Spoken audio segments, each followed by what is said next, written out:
तो गाइस मैं हूं अंकित और आप देख रहे हैं रेसलिंग फैंस नेटवर्क। शुरू करते हैं गाइस अपनी बातों को हम लोग सबसे पहले मंडे नाइट रॉ की व्यूअरशिप से। तो भाई कल से ही आप में से काफी सारे लोग एक्साइटेड है व्यूअरशिप जानने के लिए। रीजंस भी हैं उसके पीछे भाई, बिकॉज एपिसोड एक बैंगर एपिसोड था, तो व्यूअरशिप के लिए क्यूरियोसिटी ऑब्वियस सी बातें होनी है। अब ऐसे में नंबर्स ऊपर गए हैं या फिर नहीं वो मैं आपको बता देता हूँ। पिछले वीक की व्यूअरशिप थी 1.609 मिलियंस, यानी कि लगभग आप लोग 1.610 मिलियन व्यूअरशिप कह सकते हो। इस वीक के नंबर्स अगर मैं आपको बताऊं तो नंबर्स ऊपर गए हैं। नंबर्स हैं इस वीक के लिए 1.747 मिलियंस, यानी कि अच्छे खासे नंबर्स ऊपर गए। अप्रॉक्स मान के चल लो इसको 1.750 हो गए, तो लगभग 1,40,000 एक्स्ट्रा लोगों ने मंडे नाइट रॉ को देखा। अब सेथ रॉलिंस शो के स्टार्टिंग में ही आ गए थे, तो ये खबर फैली होगी, काफ़ी सारे लोग आए होंगे एपिसोड देखने कि अरे भाई रॉलिंस आ गया रेसलमेनिया के बाद पहली बार, तो वो भी देखने के लिए काफ़ी सारे लोग आए होंगे। उसके बाद कुछ लोग जो इंटरनेट पर भी एक्टिव है, टीवी पे भी देखते हैं, उनको भी आइडिया होगा कि हाँ अंकल हाउडी प्रोबेबली आ सकते हैं, तो उनके लिए भी व्यूअरशिप बढ़ी होगी। साथ में भाई मैचेस भी अच्छे थे फॉर श्योर। मेन इवेंट आपका अच्छा था, Jey Uso versus Finn Balor versus Rey Mysterio. भले रेसलिंग वाइज बहुत ज़्यादा अच्छा ना हो, लेकिन ऑन कार्ड ऑन पेपर अच्छा तो दिख रहा था। मनी इन द बैंक के लिए भी हाइप बनानी थी, तो क्वालिफाइंग मैचेस थे, तो इसलिए ओवरऑल एक परफेक्ट एपिसोड था ये मंडे नाइट रॉ का। कह सकते हो कि साल के कुछ बेस्ट एपिसोड्स में से एक था, तो व्यूअरशिप ऑब्वियस सी बात है ऊपर जानी है। एंड मंडे नाइट रॉ के लिए भाई 1.747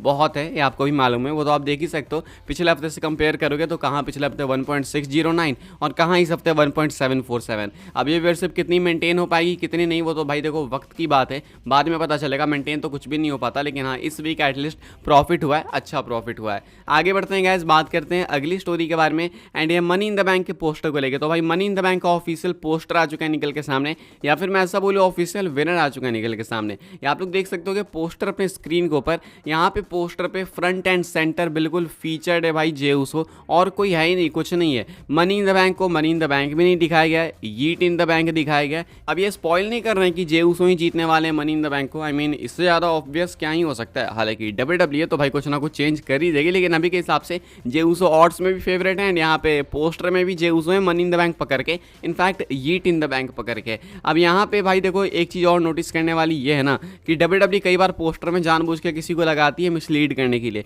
एक बार Seth Rollins and Becky Lynch poster में थे, आपको याद होगा मनी इन द बैंक के लिए। ये ज़्यादा पहले की बात है, रिसेंट की बात है। एंड उस money in the bank poster में ये दोनों थे, रॉलिंस एंड बेकी, तो लोगों को लगा था कि भाई ये लोग जीतने वाले हैं, लेकिन एंड में क्या होता है भाई, सेथ रॉलिंस भी नहीं जीते, बेकी लिंच भी नहीं जीती, एंड में कोई और ही जीत गया। लेकिन यहाँ पे जे ऊसो फीचर्ड है, तो फिर से लोगों को वापस से लग रहा है कि जे ऊसो जीतेंगे। सो आई वंस अगेन बिलीव कि जे ऊसो नहीं बल्कि कोई और ही जीतेगा, and Jey Uso heavy favourite है, तो काफ़ी ऑब्वियस चीज़ हो जाएगी। तो आई डोंट थिंक WWE उस डायरेक्शन में जाएगी।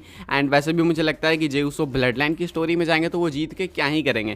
खैर इसको डिस्कस करने के लिए हमारे पास अभी बहुत टाइम है, अभी मनी इन द बैंक दूर है। अभी के हिसाब से बस पोस्टर देखो, पोस्टर तो वैसे अच्छा है भाई। यहाँ पे money in the bank briefcase को अच्छा से इन्होंने कस्टमाइज कर दिया, यीट इन द बैंक लिख दिया, बाकी बैकग्राउंड भी अच्छा है। आपको ब्लैक एंड हल्का सा येलो एंड गोल्ड थीम मिल जाएगी, जहाँ पे पीछे लैडर्स भी लगाए हुए हैं, तो सही है, प्रॉपर है। टोरंटो कनाडा के लिए अच्छी थीम है। अभी के हिसाब से ये है मनी इन द बैंक का ऑफिशियल पोस्टर। 10 में से कितना रेट करना चाहोगे वो आप लोग रेट करके बता सकते हो जरूर से। आगे बढ़ते हैं गैस, बात करते हैं अगली स्टोरी के बारे में, जो कि निक एल्डिस को लेके। अब Nick Aldis as a general manager बहुत तगड़ा कर रहे हैं, बहुत अच्छा रोल प्ले कर रहे हैं, लेकिन एज अ रेसलर क्या हो सकता है? क्या वो एज अ रेसलर compete करना चाहते हैं? क्या वो चाहते हैं कि उनका रेसलिंग मैच हो WWE के अंदर? तो इसके ऊपर क्या कहते हैं मैं आपको वो बता दूं। SmackDown general manager Nick Aldis on potentially wrestling कहते हैं गोरिल्ला पोजीशन के साथ बात करते हुए, Sure, it's tough to answer this simply because I don't want to ever give the impression that I'm trying to angle for something or go into something for myself. It's unavoidable. I've seen a ton of sentiment from fans. We want to see you wrestle this guy. I appreciate all that. It's not something I have any control or influence over. It's very much a case of when Paul, that is Triple H, and I first started speaking, I made it very clear that I want to be part of the team and contribute in whatever way you think is best. If at some point getting in the ring is best, then great. तो कहते हैं कि sure मैं तो देखो wrestling करने के लिए तैयार हूँ, लेकिन मैं किसी भी तरीके से इस क्वेश्चन को ऐसे नहीं आंसर करना चाहता हूँ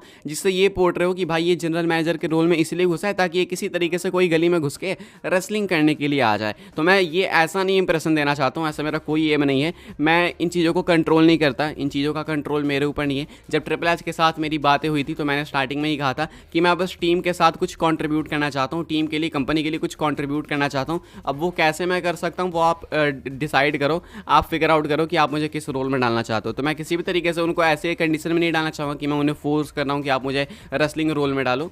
तो बेसिकली इनका कहना है कि अगर WWE मैनेजमेंट वाले इनको जनरल मैनेजर के रोल में देखना पसंद पसंद कर रहे हैं तो इनके लिए भी वही चीज़ बेस्ट है। लेकिन अगर उन्हें भी लगता है कि इनको अब रेसल करना चाहिए तो देन या फॉर श्योर ये भी रेसल करेंगे। अभी के हिसाब से ये कुछ निक एल्डिस ने आंसर करा है। आगे बढ़ते हैं गैस, हमने निक एल्डिस की बात करी, अभी दूसरे जनरल मैनेजर की बात करेंगे मंडे नाइट रॉ की साइड से। इनके साथ कुछ अलग कहानी है एडम पियर्स के साथ।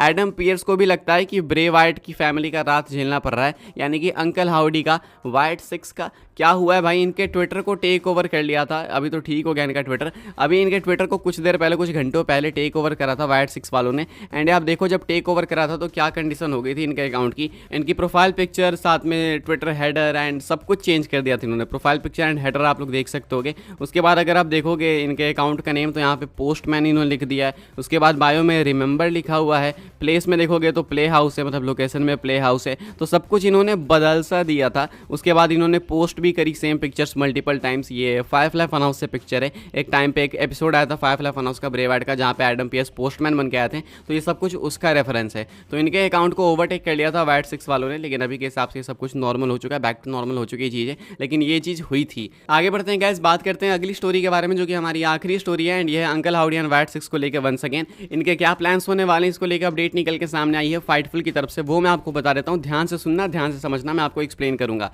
पहली अपडेट आप लोग देख लो। The group has already been acknowledged on WWE programming by Jey Uso, which we are told will continue. Even though the group is not likely to interact with every program on Raw, it's expected within the company that the ramifications will be widespread across various programs with a domino effect on stories that are happening up and down the show. Those we spoke to said that the wide array of talent and people attacked in the story and the characters who left before the show were calculated, planned and designed for specific reasons. तो कहा है Fightful वालों ने कि पहले तो जे उसो ने WWE programming पे ऑफिशियली एक्नॉलेज करा वाइट सिक्स को। एंड ये मैंने आपको कल बताया अपडेट वीडियो के अंदर कि जे उसो काफी डरे सहमे दिख रहे थे कैथी केली के साथ मंडे नाइट रॉ के बाद इंटरव्यू में। तो जे उसो ने इनको मेंशन करा, प्रॉपर इनको एक्नॉलेज करा, इनसे डर रहे थे वो। तो ये सेम सिस्टम आपको आगे भी कंटिन्यू होते हुए दिखेगा, और भी कई सारे टैलेंट्स के साथ, फैक्शंस के साथ वो डरे सहमे रहेंगे मंडे नाइट रॉ स्मैकडाउन में कि कहीं अंकल हाउडी की फैक्शन ना आ जाए, वाइट सिक्स ना आ जाए। हालांकि अंकल हाउडी की फैक्शन या फिर वाइट सिक्स अगर ये मंडे नाइट रॉ में है तो मंडे नाइट रॉ में सबके साथ ये इंटरेक्ट नहीं करने वाले हैं। ऐसा नहीं है कि हर स्टोरी में घुस के सबको मारे जा रहे, पेले जा रहे, वो नहीं होने वाला है। ये कहीं कहीं पे इन्वॉल्व होंगे, सबके साथ नहीं होंगे, लेकिन दहशत सबके साथ फैली रहेगी। यानी कि WWE एक डोमिनो इफेक्ट दिखाने वाली है कि इन्होंने जो अटैक करा है टैलेंट्स के ऊपर, उसका डर, उसकी दहशत बनी रहने वाली है। साथ में इनके सोर्सेस ने यह भी बताया कि जिन टैलेंट्स पे या जिन एम्प्लॉयज़ पर अटैक हुआ है वो भी properly calculated, planned and design थे। सिर्फ जिनको अटैक करा गया सिर्फ वही नहीं, बल्कि जो सुपरस्टार्स पहले मंडे नाइट रॉ लीव करके चले गए उनको भी प्रॉपरली किसी रीजन की वजह से ही प्लान किया गया था उस तरीके से। लाइक मैकेंटायर पहले शो छोड़ के चले गए तो उसके पीछे भी रीजन था कि आखिर वो शो छोड़ के क्यों गए। एक तो उनकी खुद की स्टोरी है ही, लेकिन वाइट सिक्स से भी कहीं ना कहीं कुछ आगे जाके कनेक्टेड आपको मिलेगा। आई गेस ये हो सकता है कि मैकेंटायर को इसलिए उन्होंने जाने दिया ताकि वो लॉन्ग टर्म में सेव कर सके कुछ। बाकी तो रूमर्स है कि ट्रिपल एच पे भी अटैक हुआ है, कोडी पे भी अटैक हुआ है, कई सारे टाइम्स पर अटैक हुआ, कार्मेलो हेज वगैरह पे ऐसा कह रहे हैं लोग इंटरनेट पे। अभी एक्यूरेट कुछ नहीं पता, वो अगले वीक मंडे नाइट रॉ में शायद हमें ज़्यादा आइडिया लगे। अभी कॉन्क्रीट कुछ है तो बस यही है भाई कि चैट गेबल पे अटैक हुआ है। तो इनका कहना है कि जिस पर अटैक हुआ है और जिस पे नहीं हुआ है वो सब कुछ प्रॉपर्ली कैलकुलेटेड एंड प्लान्ड है एंड डिजाइंड है फॉर स्पेसिफिक रीजंस। अपडेट यहीं पे खत्म नहीं होती, साथ में ये भी बताया गया according to Fightful Select the Wyatt Sicks group has not yet officially been named on WWE television, social media और the website, nor have the members aside from Uncle Howdy been identified. This omission is intentional and part of WWE strategy for the group. तो इनके sources का वापस से ये कहना है कि WWE ने इनको टीवी पे प्रॉपर मेंशन इसलिए नहीं करा इनके नेम से या इनके फैक्शन में, और अंकल हाउडी के अलावा जो मेंबर्स है like Joe Gacy, Erik Rowan, Nikki Cross and Dexter Lumis, इनको इसलिए मेंशन नहीं करा WWE ने अपने टेलीविजन पे, सोशल मीडिया पे या वेबसाइट पे, क्योंकि इसके पीछे भी रीजंस है। यानी कि WWE कुछ और भी प्लान लेके चल रही है। तो अंकल हाउडी का तो सबको पता है कि अंकल हाउडी है, बाकी किसी को WWE ने सोशल मीडिया पे मेंशन नहीं करा है। सिर्फ अंकल हाउडी की फैक्शन, वाइट सिक्स ऐसे बोल के ही रेफर करा है, लेकिन बाकी और किसी का नेम ड्रॉप नहीं करा, कुछ भी नहीं करा है। तो उसको WWE हाइड करना चाह रही है फॉर सम पर्टिकुलर रीजंस। वो हमें आगे जाके पता चलेगा, अभी तो नहीं, बट देखते कितना टाइम लगता है। आई होप जो भी हो फास्ट पेस में हो, जल्दी हो, ताकि लोग बोर ना हो सके, क्रिटिसिज्म ना मिले। फिलहाल इस वीडियो के लिए बस ये कुछ अपडेट्स थी गाइस। आई होप आपको इन्फॉर्मेशन मिली हो तो मेक श्योर कि आप लोग वीडियो को लाइक कर रहे हो, शेयर करो, सब्सक्राइब करो चैनल को, ताकि आने वाले टाइम के अंदर आपको और भी ऐसी WWE की न्यूज़, रूमर, अपडेट्स सब कुछ टाइम टू टाइम जानने को मिलते रहे। फॉलो कर सकते हैं आप लोग मुझे इंस्टाग्राम एंड ट्विटर पर, लिंक आपको मिल जाएगी डिस्क्रिप्शन में। ज्वाइन कर सकते हैं व्हाट्सएप चैनल को, उसके भी लिंक है डिस्क्रिप्शन में। मिलते हैं अपनी नेक्स्ट ऑफर काफ़ी इंटरेस्टिंग वीडियो में।